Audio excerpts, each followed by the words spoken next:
Hey guys, Migz here, and I'm with Frank Heyl of Bugatti. Frank, thanks for spending time with us today. Thanks for coming over.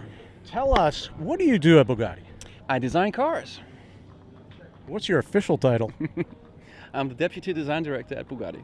Frank, this is an amazing car. Can you give us a walkthrough of this new vehicle? Of course, the pleasure will be all mine.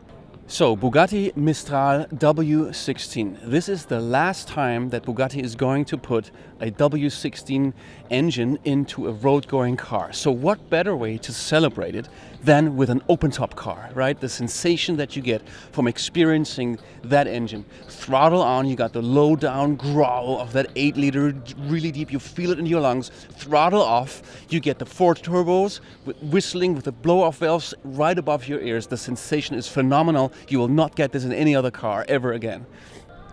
If you cut the roof off a Chiron, what happens? You have the Bugatti line on the side, you cut a section out the top, the line doesn't work anymore. So what do we have to do? It is a complete reinterpretation of our famous Bugatti line. The line that comes from the windscreen along the top edge of the side glass, wraps around the air intake on the side and shoots all the way through into the horseshoe.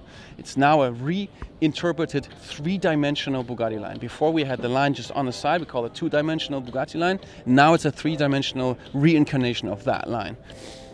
We also did deliberately now separate the side air intake for the oil cooler from the intakes for the processing air for the engine. This we did so that you would have the sensation of the sound coming right out of the airbox, very close by your head. So you get the sensation, the acoustic drama of that engine inhaling, exhaling.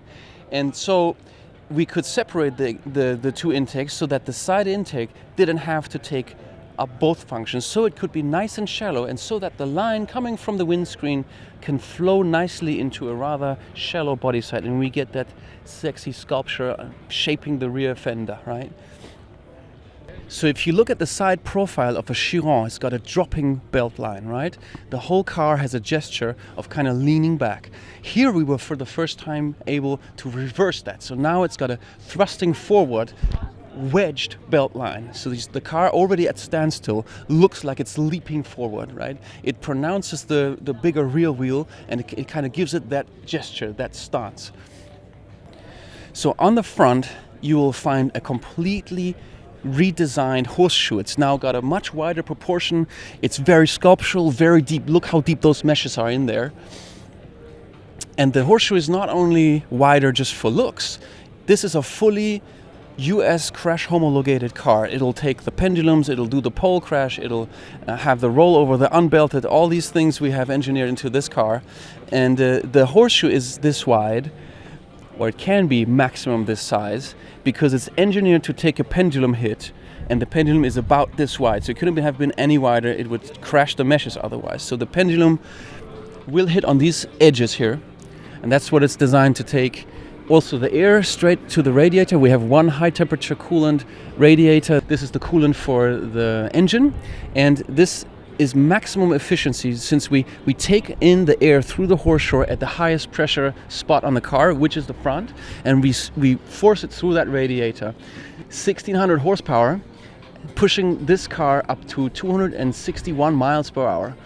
If you look at the front of a Chiron, the face is horizontal, right? So for the one-offs and few-offs coach building series cars, we decided to differentiate and do vertical headlamps. So this also, like the Divo, like the Bolide, like La Voiture Noire, has vertical headlamps.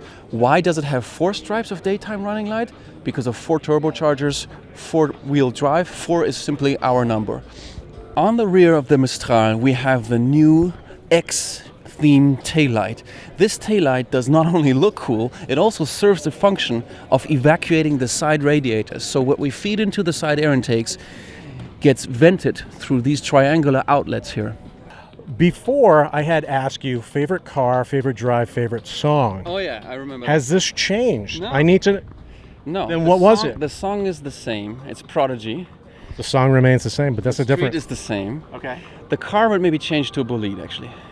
Okay. All right, fine. So sticking with Bugatti, huh? It's a safe bet. Frank, thank you so much for spending time with us today. It's my pleasure. Usual. No, it's my pleasure. It's my pleasure. So now we're going to go get drinks. All right. All right. The pay's on you. Do you have the keys?